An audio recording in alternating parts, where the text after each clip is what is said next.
ಇದೆ. ಲಾರಿಯವರಿಗೆ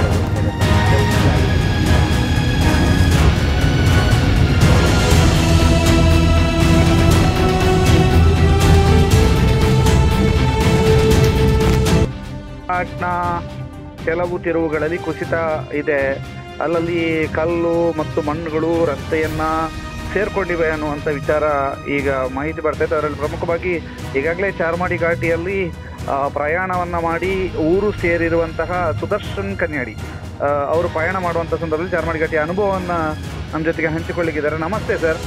ನಮಸ್ತೆ. ನಮಸ್ತೆ. ಇವತ್ತು ಎಷ್ಟು ಹೊತ್ತಿಗೆ ನೀವು ಅಲ್ಲಿಂದ ಬಂದದ್ದು? ನಾನು 4 ಗಂಟೆಗೆ ಕೆಳಗೆ ಇಲ್ಲಿ ಪ್ರಾರಂಭ ಮಾಡಿದೆ. ಆಗಾಗಲೇ ಮಳೆ ಬಂದಾಗಿದೆ. ಹಾಂ. ಅಲ್ಲಿ 6ನೇ ತಿರುವು 7ನೇ ತಿರುವಿಂದ ರಸ್ತೆಯಲ್ಲಿ ಸಾಕಷ್ಟು ಕಲ್ಲುಗಳು ರಸ್ತೆಗೆ ಬಂದಿದೆ. ಒಂದು 3 ಕಡೆಯಲ್ಲಿ ಮರಗಳು ರಸ್ತೆಗೆ ಬಿದ್ದಿದೆ. ಹೋಗುವ ಲಾರಿಯವರೇ ತೆರವುಗೊಳಿಸ್ತಾ ಇದ್ರು. ಹಾಗೆ 3ನೇ ತಿರುವು ಹತ್ರ ಬರೆ ಎಲ್ಲ ಕುಸಿದಿದೆ.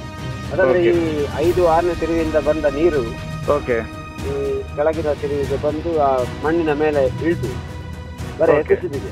ಹಾಗೆ ರಾತ್ರಿ ಹೊತ್ತು ವಾಹನಗಳು ಜಾಸ್ತಿ, ಬಸ್ ಲಾರಿಗಳೆಲ್ಲ ಹೋದ್ರೆ ಕಾರುಗಳೆಲ್ಲ ಸಾಲು ಬಾಕಿ ಆಗ್ತದೆ. ಯಾಕಂದ್ರೆ ನವರಾತ್ರಿ ಸಂದರ್ಭ ವಾಹನ ತುಂಬಾ ಇದೆ, ಬಾಕಿ ಆಗಿದೆ. ಅಲ್ಲಿ ಏನಾದ್ರು ಬಸ್ಗಳನ್ನು ನಿಲ್ಲಿಸುವಂತದ್ದು ಏನಾದ್ರು ಮಾಡಿದಾರ? ಚಾರ್ಮಾಡಿಯಲ್ಲಿ ಈಗ ನಾನು ಬರ್ಬೇಕಾದ್ರೆ ಕೆಳಗೆ ನಿಲ್ಲಿಸಿದ್ರು ಮೊದ್ಲೇ, ಹಾಗಾಗಿ ನಮಗೆ ಇಳಿದು ಬರ್ಲಿಕ್ಕೆ ಆಯ್ತು ಸುಲಭವಾಗಿ.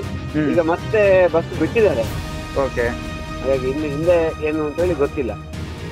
ಬರುವಾಗ ಭಯ ಏನಾದ್ರು ಆಯ್ತಾ ಸರ್? ಯಾಕಂದ್ರೆ ಗುಡ್ಡ ಕುಸಿತ ಆಗಿದೆ ಅಂತ ಹೇಳ್ತಾ ಇದ್ದೀರಿ. ಹೌದು, ಒಮ್ಮೆ ಕೆಳಗೆ ಇಳಿದ್ರೆ ಆಯ್ತು, ಬಾಕಿ ಆದ್ರೆ ಎಂತ ಮಾಡುದು ಅಂತ ಹೇಳಿ ಆಯ್ತು. ಮಳೆಯೂ ಜೋರಿತ್ತಾ? ಮಳೆಯೂ ಜೋರಿತ್ತಾ? ಮಳೆ ಮೇಲ್ಗಡೆ ಮಳೆ ಇತ್ತು. ಈಗ ರಸ್ತೆಯಲ್ಲಿ ಸಂಪೂರ್ಣ ಮಣ್ಣು ಮಿಶ್ರಿತ ನೀರಿತ್ತಾ?